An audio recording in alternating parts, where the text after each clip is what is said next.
അമ്മയുടെ മുടി വളരാൻ എന്നാ ചെയ്യണേന്ന്. എൻ്റെ മേരി പൊട്ടിന് ഒരു അനുസരണം ഇല്ലായിരുന്നു. പിന്നെ തീരെ കുറവ് ഫുഡ് കഴിച്ച് മെഡിസിൻ കഴിക്കേണ്ടി വന്ന എൻ്റെ പൊഴിഞ്ഞു പോയ മുടിയിൽ നിന്നും എനിക്കൊരു മോചനം വന്നു. ഓർത്ത് നിങ്ങൾ പോയി ഓടിച്ചെന്ന് മെഡിക്കൽ ഷോപ്പിൽ ചെന്ന് മരുന്ന് മേടിക്കരുത്. പല പല മരുന്നുകളും കഴിച്ചു പെട്ടെന്നൊരു ദുഃഖമായിട്ടുള്ള ഒരു കാര്യങ്ങൾ കേൾക്കുകയോ ട്രാവലിങ് മരണം അങ്ങനെയുള്ളതിനൊക്കെ പോവുകയോ ചെയ്യേണ്ടി വന്നു കഴിഞ്ഞാൽ അപ്പം പറയും ആ മാസം ഇങ്ങനെയുള്ള കുറേ പ്രയാസങ്ങൾ നമുക്ക് വരുമെന്ന് പറയും. ചിലപ്പം നമ്മുടെ ഉള്ളിൽ അത് ഇരിക്കണോണ്ട് നമുക്കത് തോന്നിക്കണമായിരിക്കും. എന്താണോ അപ്പയ്ക്കാടെ ഉള്ളിൽ ഭയങ്കരമായിട്ട് അത് ഉണ്ട്. ഞാനിങ്ങനെ ഇരിക്കുക, പുറത്തു പോയി വന്നിട്ട് സാരി മാറി, അതുകൊണ്ടാട്ടെ പൊട്ടിങ്ങനെ ഇരിക്കണേ. എന്നാളിങ്ങനെ പൊട്ട് കുത്തിയിട്ട് എന്ത് ചെയ്താൽ ഇരിക്കണില്ല. പിന്നെ റീസൺ കണ്ടുപിടിച്ചു, അതിന്റെ പശപ്പ് അതിലേക്ക് ഒട്ടിപ്പിടിച്ചിരിക്കുവായിരുന്നു. അതിലൊരു ഇതുള്ളത് പേപ്പർ ഉള്ളത്. ആ പേപ്പർ മാറ്റാതെ ഈ വീഡിയോ എടുക്കാൻ നേരത്ത് വേഗം കുത്തിയപ്പോൾ പൊട്ട് ചാടിപ്പോവും. അപ്പം എന്നോട് ആ ഒരു മേരി KJ എന്ന് പറഞ്ഞ എന്നോട് പറഞ്ഞ ആ കുട്ടിയാണോന്ന് അറിയില്ല കേട്ടോ, പുള്ളിക്കാരി പറഞ്ഞ പൊട്ടിന് അനുസരണയില്ല. ശരിയാന്നേ, എൻ്റെ മേരി പൊട്ടിന് ഒരു അനുസരണം ഇല്ലായിരുന്നു. പിന്നെ പൊട്ടിന്റെ യാഥാർത്ഥ്യം എന്താ ഇങ്ങനെ വന്നേന്ന് അറിയാൻ റീസൺ കണ്ടുപിടിക്കണ്ടേ. നോക്കി ഇവിടെ ആർക്കും ഒരു അനുസരണയില്ല. ഞാൻ നോക്കിയപ്പോ അതിന്റെ ആ പേപ്പർ ഞാൻ മാറ്റാതെ ഒട്ടിച്ചത് കൊണ്ടാണ്. പക്ഷേ അതിലിരുന്നാലല്ലേ പൊട്ടിരിക്കുള്ളൂ. അപ്പൊ അങ്ങനെ ഇപ്പൊ എന്നെ ഈ ഡ്രസ്സ് മാറിക്കഴിഞ്ഞപ്പോ ഇനിയിപ്പൊ ഉച്ച സമയാ, പുറത്തേക്ക് പോകുന്നില്ല. മഴ പതുക്കെ പൊടിഞ്ഞു കേട്ടോ. പൊടി ഒന്ന് ഇതായില്ലേ. എന്നാലും നനയ്ക്കണം വൈകുന്നേരം. ബോഗൻവില്ലയ്ക്ക് അത്ര ഇഷ്ടപ്പെട്ടിട്ടില്ല. ബോഗൻവില്ലയുടെ കമ്പ് ഞാൻ ക്രോപ്പ് ചെയ്യുകയും ചെയ്ത. ഞാനിപ്പോ എന്നെ ഇങ്ങനെ ഇരിക്കണേന്ന് വെച്ച് കഴിഞ്ഞാൽ, ഇന്നാള് ആരൊക്കെയോ ചോദിച്ചായിരുന്നു അമ്മയുടെ മുടി വളരാൻ എന്നാ ചെയ്യണേന്ന്. പ്രത്യേകിച്ച് അങ്ങനെ ചെയ്യണമെന്ന് പറയാനില്ല. വേറെ ഒരു വീഡിയോയിൽ ഒരു ടിപ്പ് കണ്ടതനുസരിച്ച് ഞാൻ ചിലപ്പോൾ 2 ആഴ്ചയിലൊരിക്കൽ, ചിലപ്പോൾ 3 ആഴ്ചയിലൊരിക്കലൊക്കെ ഒരു ഫുൾ മുട്ടയെടുക്കും. മുട്ടയെടുത്ത് മൊത്തം നിങ്ങളെ ഒരു വീഡിയോയിൽ കാണിച്ചിട്ടുണ്ട്. മൊത്തം അങ്ങ് പതപ്പിക്കും. ഉണ്ണിയും വെള്ളയും എടുക്കും. പതപ്പിച്ചേച്ച് ഇങ്ങനെ നിറകന്തലയിലും ഈ ബാക്ക് സൈഡിലും ഒക്കെ തലയോട്ടിയിൽ പതിപ്പിച്ച് വെക്കും. എന്നിട്ട് മുടി ഇങ്ങനെ പുറകിലേക്ക് ഇട്ടിങ്ങനെ കാണിച്ചേച്ച് അതെല്ലാം കൂടെ ഒന്ന് ഇത് ചെയ്യും. തുമ്പും എല്ലാം തലയോട്ടിയിലല്ലേ വെച്ച് പിടിപ്പിക്കണ്ടേ. വെള്ളയെടുക്കും, ഉണ്ണിയെടുക്കും കേട്ടോ. 2 പോർഷനും എടുക്കും. എന്നിട്ട് തേച്ചിട്ട് ഒരു 10-15 മിനിറ്റ് അത് തേച്ച് തലയിലിരിക്കും. ഇരുന്നിട്ടാണ് തല പുറത്തിട്ടാതെ മുട്ട തേച്ചത് കൊണ്ട് ബാത്റൂമിൽ കഴുകാൻ എനിക്കിഷ്ടം. അത് ആർക്കും ഇഷ്ടം ഉണ്ടാവില്ല. എന്നു വെച്ചാൽ ഭയങ്കര സ്മെല്ലായിരിക്കൂലേ മുട്ടയുടെ. പുറത്തിങ്ങനെ ബക്കറ്റിൽ വെള്ളം തിട്ടേ കൊണ്ടുപോയി വെച്ചെടുത്ത് ഇങ്ങനെ കപ്പിലൊക്കെ ഒഴിച്ച് ഒന്ന് കഴുകി വൃത്തിയാക്കിയതിന് ശേഷം പിന്നെ കുളിക്കാനായിട്ട് കുളിമുറിയിട്ട് കയറുമ്പോൾ പിന്നെ നീറ്റായിട്ട് കഴുകിയെടുക്കും. അങ്ങനെ കഴുകുമ്പോൾ ഷാമ്പു ഇടേണ്ട ആവശ്യമില്ല. പിന്നെ സ്മെല്ല് ഒട്ടും പോണില്ല എന്ന് തോന്നുവാണെങ്കിൽ ഒരു സ്വല്പം ഷാമ്പൂവും കൂടെ പൽപ്പിച്ച് കഴിഞ്ഞാൽ അതങ്ങ് പൊക്കോളും. ഇടാതിരിക്കുക നല്ല, കാരണം അതിൻ്റെ ഗുണമൊക്കെ അതിലൊരു 1-2 ദിവസം കൊണ്ട് അതിലേക്ക് കയറിക്കോളൂ. അതൊരു വീഡിയോയിൽ കണ്ട് ഞാൻ ചെയ്തതാട്ടോ. അത് ചെയ്യാനുള്ള കാരണം എന്നാന്ന് വെച്ച് കഴിഞ്ഞാൽ, ഞാൻ പറഞ്ഞിട്ടുണ്ട് ഒരു 3 വർഷം മുമ്പാണ് എനിക്ക് വയറിനൊരു അസിഡിറ്റി പ്രോബ്ലം വന്നിട്ട് കംപ്ലീറ്റ് ഈ ഫുഡ് കംപ്ലീറ്റ് റെസ്ട്രിക്റ്റ് ചെയ്ത് കഴിക്കുക മാത്രമല്ല തീരെ കുറവ് ഫുഡ് കഴിച്ച് മെഡിസിൻ കഴിക്കേണ്ടി വന്നായിരുന്നു. ആ ടൈമിൽ എനിക്ക് വിശപ്പൊന്നും ഇല്ലായ്ക വന്ന അങ്ങനെ കുറേ വിഷയങ്ങളൊക്കെ വന്നപ്പോൾ ഈ മുടിക്കൊന്നും ചെല്ലണില്ലല്ലോ ശരീരത്തിലേക്ക്. അത് കാരണം മുടി കൊഴിഞ്ഞു പോയി കണ്ടമാനം. അതിനുശേഷം പിന്നെ സാധാരണ വെളിച്ചെണ്ണയാണ് തൂക്കണത്. വെളിച്ചെണ്ണ നമ്മൾ ആട്ടിയെടുക്കുമ്പോൾ നമ്മുടെ ഇവിടെ ആട്ടിയ വെളിച്ചെണ്ണ ഉപയോഗിക്കും. അത് തീർന്നു കഴിയുമ്പോൾ നമ്മൾ മേടിക്കുന്ന വെളിച്ചെണ്ണ തന്നെയാണ് തലയിൽ തേക്കണത്. അപ്പോൾ കുളിക്കുന്നതിന് മുമ്പ് മിക്കവാറും തന്നെ ഒരു സ്വല്പം വെളിച്ചെണ്ണ ഒന്ന് പെരട്ടും തലയിൽ. അതാണ് എൻ്റെ ഒരു ടിപ്പെന്ന് പറയാൻ. പിന്നെ ഈ മുട്ടയുടെ പ്രയോഗം കണ്ടതിന് ശേഷം ഞാൻ അങ്ങനെ ചെയ്യാറുണ്ട്. പക്ഷേ ഈ പണികളും ഇന്നാളിങ്ങനെ ഇതൊക്കെ നടന്നപ്പോൾ കുറേ നാൾ ഡിലേ ആയിട്ടാണ് ഞാൻ ആ മുട്ട തൂക്കൽ നടത്തിയത്. അത് ശരിക്കും ആ വീഡിയോയിൽ അവർ പറയുന്നുണ്ട് ആഴ്ചയിലൊരിക്കലോ 2 ആഴ്ചയിലൊരിക്കലോ മാസത്തിലൊരിക്കലോ. മാസത്തിൽ 2-3 ഒക്കെ ചെയ്യണം നല്ലതാണെന്ന് അവർ പറയുന്നുണ്ട്. ആഴ്ചയിലൊരിക്കലൊന്നും ഞാൻ ചെയ്യാറില്ല കേട്ടോ. 2 ആഴ്ചയിലൊരിക്കലൊക്കെയാണ് ചെയ്യാറ്. അപ്പോൾ അങ്ങനെ ഒരു പരിപാടി ഞാൻ ചെയ്യാറുണ്ട്. അതിനുശേഷം മുടി കൊഴിച്ചിൽ കുറഞ്ഞു, പുതിയ മുടി കിളുത്ത് വന്നിട്ടുണ്ട് എന്ന് വിചാരിച്ചു ഇങ്ങനെ കാർക്കൂന്തൽ പോലെ മുടിയുണ്ടെന്ന് ഞാൻ ഒരിക്കലും പറയണില്ല. പക്ഷേ എൻ്റെ പൊഴിഞ്ഞു പോയ മുടിയിൽ നിന്നും എനിക്കൊരു മോചനം വന്നു. അതിപ്പോൾ ഇന്നുണ്ടെന്നോർത്ത് നാളെ വീണ്ടും പൊഴിയാൻ ചിലപ്പോൾ. നമുക്ക് ഓരോരോ അസുഖങ്ങളും പ്രശ്നങ്ങളും ഒക്കെ വരുമ്പോൾ നമ്മുടെ ഫുഡ് റെസ്ട്രിക്റ്റ് ചെയ്യൂലേ നമ്മൾ. പിന്നെ വൈറ്റമിൻ ഡി ഒക്കെ ചെക്ക് ചെയ്തിട്ട് അതനുസരിച്ചിട്ടുള്ള അത് പറയാം, അല്ലാതെ പറയാം. പിന്നെ നമ്മൾ ഈ ക്യാരറ്റ് കഴിച്ചാൽ നല്ലതാണ്. ഇടയ്ക്കൊക്കെ ഞാൻ കഴിക്കും, എപ്പോഴും എനിക്ക് റെഗുലർ കഴിക്കാനൊന്നും അങ്ങനെ ഇഷ്ടമില്ല കേട്ടോ. വെജിറ്റബിൾസ് ക്യാരറ്റ് വളരെ നല്ലതാണെന്നാണ് പറയണത്. പിന്നെ ഞാനും എറണാകുളത്ത് തന്നെ ഒരു ഹോസ്പിറ്റലിൽ ഈ ഡോക്ടറെ കണ്ടതിന് ശേഷം വർഷത്തിൽ 2 പ്രാവശ്യം ചെക്കപ്പിന് പോകാറുണ്ട്. കാരണം എല്ലാം ബ്ലഡ് ചെക്കിംഗ് ഒക്കെ ഒന്ന് എടുക്കാറുണ്ട്. അപ്പോൾ അങ്ങനെ എടുക്കുമ്പോൾ അവർ നോക്കും കാൽസ്യത്തിൻ്റെ ഡെഫിഷ്യൻസി ഉണ്ടോ, വൈറ്റമിൻ ഡിയുടെ ഡെഫിഷ്യൻസി ഉണ്ടോ എന്നൊക്കെ നോക്കിക്കഴിഞ്ഞാൽ അതനുസരിച്ച് അവർ മെഡിസിൻ പ്രിസ്ക്രൈബ് ചെയ്യും. അത് ഡോക്ടറുടെ നിർദ്ദേശാനുസരണം മാത്രമാട്ടോ കഴിക്കാവുള്ളൂ. ഞാൻ അങ്ങനെ കഴിച്ചു എന്ന് ഓർത്ത് നിങ്ങൾ പോയി ഓടിച്ചെന്ന് മെഡിക്കൽ ഷോപ്പിൽ ചെന്ന് മരുന്ന് മേടിക്കരുത്. ഈ വൈറ്റമിൻ ഡി എന്നോട് അന്ന് പറഞ്ഞത് ഒരു പ്രാവശ്യം ചെക്ക് ചെയ്ത് പറഞ്ഞ മാസത്തിൽ ഒരെണ്ണം 3 മാസം അടുപ്പിച്ച്, അതായത് ഒരു മാസം ഒരെണ്ണം വെച്ച് 3 എണ്ണം 3 മാസത്തേക്ക് ഓരോന്നേ മാസത്തിൽ 1 കഴിച്ചാൽ മതി എന്ന് പറഞ്ഞു. പിന്നെ ചെക്കപ്പ് കഴിഞ്ഞ് പിന്നെ നോക്കുമ്പോൾ വൈറ്റമിൻ ഡിയുടെ ഇതനുസരിച്ചാണ് ഡോക്ടർ അത് പറയണത്. ഡോക്ടർ പറയണ അനുസരിച്ച് മാത്രമേ കാൽസ്യവും വൈറ്റമിൻ ടാബ്ലറ്റും കഴിക്കാവുള്ളൂ. വേറെ ഒരു സംഗതികൾ ഞാൻ കഴിക്കാറില്ല. പിന്നെ എന്നോട് ഡോക്ടർ പറയും പാല് കുടിച്ചാൽ കുഴപ്പമില്ല എന്നുണ്ടെങ്കിൽ പാലും കഴിച്ചോ, മുട്ടയും ഓൾട്ടർനേറ്റ് ഡെയിലി കഴിക്കുന്നത് നല്ലതാണ്. എഗ് വൈറ്റും എഗ് യോക്കും രണ്ടും കൂടെ കഴിക്കുവാണെങ്കിൽ ഓൾട്ടർനേറ്റ് ഡെയിലി കഴിക്കാവുള്ളൂ. എഗ് വൈറ്റ് മാത്രം കഴിക്കുവാണെങ്കിൽ ഡെയിലി കഴിക്കാമെന്ന് പറയും. പക്ഷേ വൈറ്റ് കഴിച്ചാൽ എഗ്ഗിൻ്റെ യോക്ക് കഴിക്കാൻ എഗ് യോക്ക് കഴിക്കാൻ ആരും ഇവിടെ ഇല്ല. അത് കാരണം പട്ടിയോ പൂച്ചയോ ഉണ്ടെങ്കിൽ അതിനെങ്കിലും കൊടുക്കാമായിരുന്നു. അത് കാരണം ഞാനതുകൊണ്ട് ചെയ്യണത് ആഴ്ചയിൽ 2 ദിവസം അല്ലെങ്കിൽ 3 ദിവസം മുട്ട കഴിക്കാറുണ്ട്, പാലും കുടിക്കാറുണ്ട്. ഒരു കോഫി മഗ്ഗിന് 1 മഗ്ഗ് പാല് കുടിക്കും. ഇതൊക്കെയാണ് ഞാൻ ചെയ്യണ ശരീരത്തിലേക്ക്. പിന്നെ ഡ്രൈ ഫ്രൂട്ട്സ് അത് കഴിക്കണ വീഡിയോ കാണിച്ചിട്ടുണ്ട്. ഇപ്പം ഞാനത് കഴിക്കാറില്ല, കാരണം മറ്റ് ഫുഡുകൾ ഞാൻ ആവശ്യത്തിന് കഴിച്ചു തുടങ്ങി. അപ്പം പിന്നെ എനിക്കങ്ങനെ ഡ്രൈ ഫ്രൂട്ട്സ് കഴിക്കേണ്ടതായ വിഷയം ഇപ്പം ഇല്ല.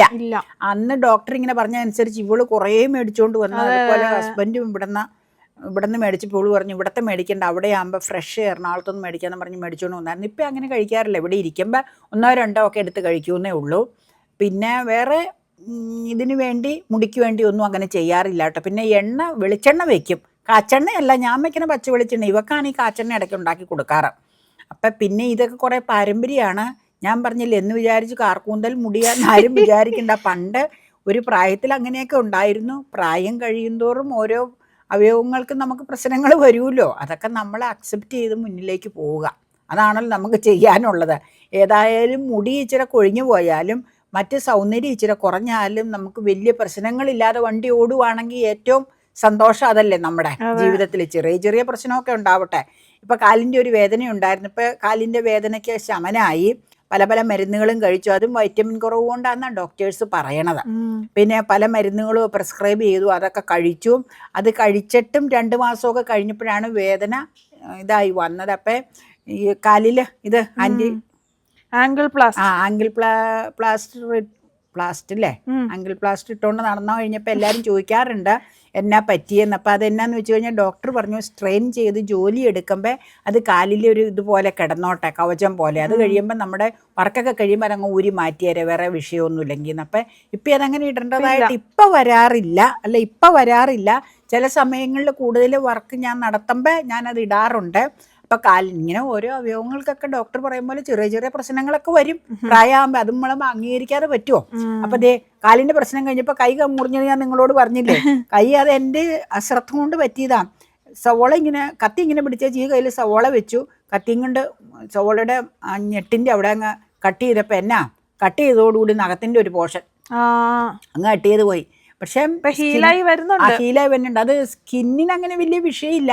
പക്ഷേ ഒടിഞ്ഞു പോയ ഭാഗം ഇനിയിപ്പോൾ അപ്പം പറഞ്ഞ പോലെ എന്ന് നഖം വന്ന് കിട്ടുമെന്നുള്ളത് അറിയില്ല. അത് ഫുൾ നഖം അങ്ങ് പോവുകയാണെങ്കിൽ പതുക്കെ ഇത് വന്നേനെ. അപ്പം ഞാൻ വർക്ക് ചെയ്യാൻ നേരത്തെ ഒരു ഇതങ്ങ് ഒട്ടിക്കും പ്ലാസ്റ്റർ. അപ്പം പിന്നെ കുഴപ്പമില്ലല്ലോ, താങ്ങൂല. അത് കഴിയുമ്പോൾ ജോലികളൊക്കെ കഴിയുമ്പോൾ അങ്ങ് മാറ്റും. അപ്പം അങ്ങനെയൊക്കെയാണ് കാര്യങ്ങൾ. അപ്പോൾ ഓരോന്നൊക്കെ വന്നുകൊണ്ടിരിക്കും. ചെറിയ ചെറിയ പ്രശ്നങ്ങളൊക്കെ വന്നാലും വലിയ പ്രശ്നങ്ങളില്ലാതെ പോയാൽ നല്ല കാര്യം. പക്ഷേ ദൈവം ഈ പറഞ്ഞ പോലെ ഓരോരുത്തർക്കും ഒരേ ടൈമിൽ ഓരോന്ന് വെച്ചിട്ടില്ലേ, അതൊക്കെ നമുക്ക് അനുഭവിച്ചല്ലേ പറ്റുള്ളൂ. മാസം ആദ്യം, അതായത് 1-ാം തീയതി ഇതുപോലുള്ള എന്തെങ്കിലുമൊക്കെ പ്രശ്നങ്ങൾ ഉണ്ടായ ആ മാസം മൊത്തം എങ്ങനെയായിരിക്കും നമ്മ വിചാരിക്കുന്നുണ്ടോ? ഞാൻ വിചാരിക്കുന്നുണ്ടോന്ന് ചോദിച്ചാൽ അപ്പയ്ക്ക് എപ്പോഴും അങ്ങനെ ഒരു കൺസെപ്റ്റാ. എപ്പോഴും മാസം 1-ാം തീയതി എന്തെങ്കിലും ഇത് വന്നു കഴിഞ്ഞാൽ ആ മാസം മുഴുവനും ഇങ്ങനെ ഇപ്പം എന്തെങ്കിലും പെട്ടെന്നൊരു ദുഃഖമായിട്ടുള്ള ഒരു കാര്യങ്ങൾ കേൾക്കുകയോ ട്രാവലിങ് മരണം അങ്ങനെയുള്ളതിനൊക്കെ പോവുകയോ ചെയ്യേണ്ടി വന്നു കഴിഞ്ഞാൽ അപ്പം പറയും ആ മാസം ഇങ്ങനെയുള്ള കുറേ പ്രയാസങ്ങൾ നമുക്ക് വരുമെന്ന് പറയും. ഞാൻ നേരത്തെ ഒന്നും അങ്ങനെ ശ്രദ്ധിക്കാറില്ല. ഇപ്പം അങ്ങനെ അനുസരിച്ച് ഞാനും അത് ആലോചിച്ച് നോക്കുമ്പോൾ ചിലപ്പോൾ നമുക്കിപ്പോൾ ഈ മാസം മരണം ഉണ്ടായി, ന്യൂ ഇയറിന് നമുക്ക് മരണം ഉണ്ടായി.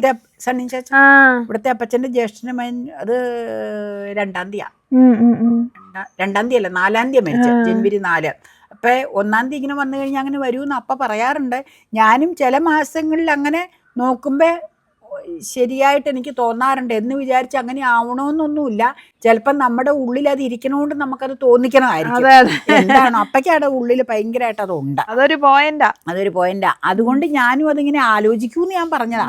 അപ്പൊ അങ്ങനെയൊക്കെയാണ് മുടിയുടെ കാര്യം. ഞാനിപ്പോ പറയും എന്റെ അനുഭവത്തിൽ നിന്ന് പറയുകയാണ്. പിന്നെ ഞാൻ ചെമ്പരത്തിത്താളി ഇടും കേട്ടോ ഇടയ്ക്കിടയ്ക്ക്. അത് ഇഷ്ടം പോലെ നിപ്പുണ്ടല്ലോ, അതിടും. പിന്നെ ഈ ലേഡീസിനൊക്കെ എപ്പോഴും ഹോർമോണിന്റെ ചേഞ്ചസ് ഒക്കെ വരുമ്പോൾ കുറേ ചേഞ്ചസ് നമുക്ക് വരും. ചിലർക്ക് എന്നോട് ഡോക്ടർ പറഞ്ഞ എന്നാന്ന് വെച്ചാൽ അത് വളരെ കറക്റ്റാ. ചിലർക്ക് മുഖത്തൊക്കെ ഇങ്ങനെ കരിമങ്ങിലും പോലെയൊക്കെ വരില്ല. അപ്പൊ അങ്ങനെയൊക്കെ സ്കിന്നിലൊക്കെ വരുന്നില്ലോ. ചിലർക്ക് മുഖത്തായിരിക്കും, ചിലർക്ക് ബോഡിയിലായിരിക്കും, ചിലർക്ക് ഇങ്ങനെ ഓരോരോ ഇതൊക്കെ വരും നമ്മുടെ. അതൊക്കെ നമുക്ക് അത് ഏറ്റവും നല്ലത് അങ്ങനെ കൊഴിച്ചിലൊക്കെ വരുവാണെങ്കിൽ ഒരു ഡോക്ടറെ കാണണം. അപ്പൊ അവര് ചിലപ്പോ എന്തെങ്കിലും ടെസ്റ്റുകളൊക്കെ ചെയ്യാൻ പറ്റും. വൈറ്റമിൻ ടെസ്റ്റുകളൊക്കെ ആയിരിക്കും. വൈറ്റമിൻ ഡി ഒക്കെ ഇപ്പൊ കുറെ പേർക്ക് കുറവുണ്ടെന്ന് റീസെന്റ് ഞാൻ പലരുടെയും നേരിട്ട അനുഭവത്തിലൂടെ കേട്ടു. അപ്പൊ അതൊക്കെ ഒന്ന് ചെക്ക് ചെയ്യണം, നല്ലതായിരിക്കും. അപ്പൊ അതൊക്കെ നമ്മള് ഡോക്ടർ എന്നോട് ഇങ്ങനെ പറയും, നമ്മൾ വൈറ്റമിൻ ഡി ഒക്കെ ഒരു 6 മാസത്തിലൊരിക്കലൊക്കെ നോക്കിയാൽ മതി. ഇയാൾക്ക് അങ്ങനെ വലിയ പ്രശ്നങ്ങളൊന്നും ഇല്ലല്ലോ. അങ്ങനെ പ്രശ്നങ്ങളുള്ളവരാണെങ്കിൽ റെഗുലറായിട്ട് ഇത് മോണിറ്റർ ചെയ്യണമെന്ന് പറയും. അപ്പം എന്നാന്ന് വെച്ച് കഴിഞ്ഞാൽ അന്നേരം നമുക്ക് അറിയാൻ പറ്റും ഡെഫിഷ്യൻസിയുടെ അനുസരിച്ചാണല്ലോ ഓരോ പ്രശ്നങ്ങൾ തന്നെ. പിന്നെ അല്ലാതെയും അസുഖങ്ങൾ വരാട്ടോ. പിന്നെ ഞാൻ ഈ കാലിൽ ഇത് തൂക്കും. എന്നാന്ന് വെച്ച് കഴിഞ്ഞാൽ ഈ കർപ്പൂരാതി തൈലവും മുറിവെണ്ണയും കൂടെ ചേർത്ത് മിക്സ് ചെയ്ത് കോട്ടക്കേന്ന് ഇവിടെ മേടിച്ചായിരുന്നു. അത് ഞാൻ കാലിൽ പുരട്ടി കുറേ നേരം ഇരിക്കുമായിരുന്നു. അതിനുശേഷം എൻ്റെ കോട്ടപ്പടിയിലുള്ള അമ്മായിയുടെ അവിടെ ചെന്നപ്പോൾ ആ മോൻ മരിച്ചു കഴിഞ്ഞ് അത് സംബന്ധിച്ച് കുറച്ച് പ്രാവശ്യമൊക്കെ പോയി. അവിടെ ഒരു പ്രാവശ്യം ചെന്നപ്പോൾ അവിടെ നിന്നൊരു അതിന് തൈലം ഒരു ബോട്ടിലൊരു തൈലം അവിടെ അടുത്തൊരു സ്ഥലത്ത് ഇത് ഉണ്ടാക്കണ ഒരു സ്ഥാപനമുണ്ട്. അവിടെ നിന്ന് മേടിച്ച് വെച്ചിട്ടുണ്ടായിരുന്നു. അവരെല്ലാം ഈ വേദനയ്ക്ക് തോളുവേദന, കൈവേദന, പെടൽ വേദന എല്ലാം മേടിച്ച് ഉപയോഗിക്കണമെന്നും പറഞ്ഞാൽ അമ്മായി അവിടെ മേടിച്ച് വെപ്പിച്ചിട്ടുണ്ടായിരുന്നു. അത് ഞാൻ കൊണ്ടുവന്നു. അത് ഞാൻ കാലിൽ പുരട്ടാറുണ്ട് കേട്ടോ. അപ്പം അങ്ങനെയൊക്കെ ഉള്ള സംഗതികൾ വൈകിട്ടൊക്കെ പുരട്ടാറുണ്ട്.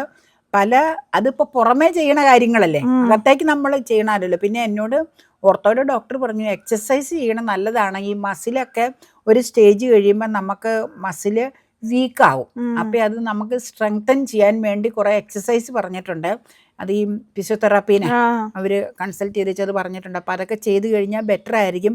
പിന്നെ ഇതിങ്ങനെ കുറച്ചൊക്കെ ഉണ്ടായിക്കൊണ്ടിരിക്കും. നമ്മൾ ആ ഡോക്ടറും ഇതൊക്കെ പറഞ്ഞു, എന്നാലും നല്ല ബെറ്ററായി. എനിക്ക് ഇപ്പം നടക്കാനും ജോലി എടുക്കാനും ഒന്നും വലിയ കുഴപ്പമില്ല ഇപ്പം ആസ് നൗ. ഇനിയിപ്പം നാളത്തെ കാര്യം നമുക്ക് ആർക്കും പറയാൻ പറ്റില്ല. അപ്പം ഞാനിത് പറഞ്ഞു കഴിഞ്ഞപ്പോൾ ഇവിടെ ഇന്നാൾ ഇവിടുത്തെ അപ്പച്ചൻ്റെ ജ്യേഷ്ഠൻ്റെ മകൻ മരിച്ചപ്പോൾ ഞങ്ങൾ കറുവറ്റി പോയപ്പോൾ അവിടെ ഇവിടുത്തെ കസിൻസിന് കുറേ പേർക്ക് ഇങ്ങനെ കാലുവേദന. അപ്പോൾ എന്നോട് ചോദിച്ചു, ലിനോയ്ക്ക് മുട്ടിനാണോ ഞാൻ പറഞ്ഞ മുട്ടിന് ഇതുവരെയും വന്നില്ല, മസിലിനാണ് എൻ്റെ പ്രശ്നമെന്ന് പറഞ്ഞു.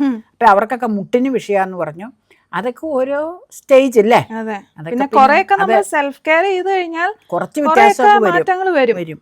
പിന്നെ വീക്കായിപ്പോയ മസിലുകളൊക്കെ അതങ്ങനെ ആയിരിക്കും. പിന്നെ നമ്മൾ കുറച്ച് ഇതൊക്കെ ചെയ്യുക, റെമഡിക്ക് ആയിട്ട് എക്സസൈസുകൾ അങ്ങനെയുള്ള സംഗതികൾ. പിന്നെ ഞാൻ പറഞ്ഞില്ലേ വർക്ക് ചെയ്യുമ്പോൾ കാലിൽ ഇത് ഇടുക, അങ്ങനെയൊക്കെ ഇട്ട് ചെയ്ത് കഴിഞ്ഞാൽ കുറച്ചൊക്കെ വ്യത്യാസങ്ങൾ വരും.